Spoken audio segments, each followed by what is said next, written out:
If you are hangboarding during pregnancy, here are a few things you need to keep in mind.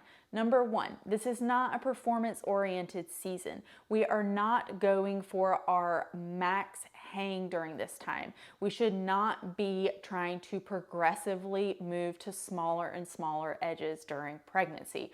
We want to use this as a mainstay supplement to our training, but it does not need to be treated as a performance-oriented part of our training.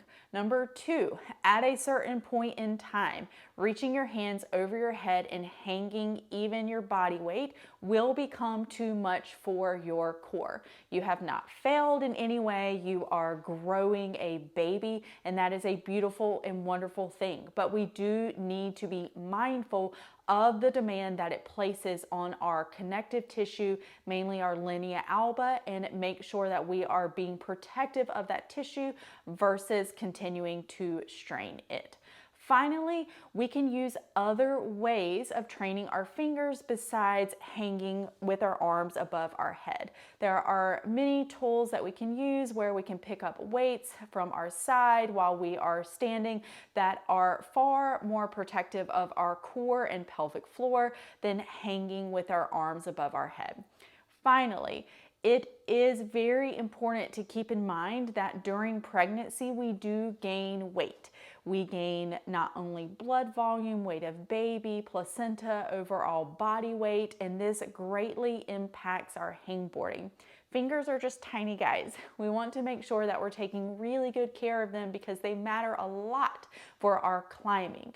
So if you are feeling when you're hopping on the hangboard that it's really getting heavy and it's really feeling hard, then it's either time to use a little bit more assistance. You can put your toes on the ground, or it may be time to move to an implement where you can train with your hands by your side. So you're still getting the stimulus to your fingers, but we aren't we're not over stressing the core and pelvic floor. So I hope that you found this helpful as far as just things to consider about hangboarding during pregnancy.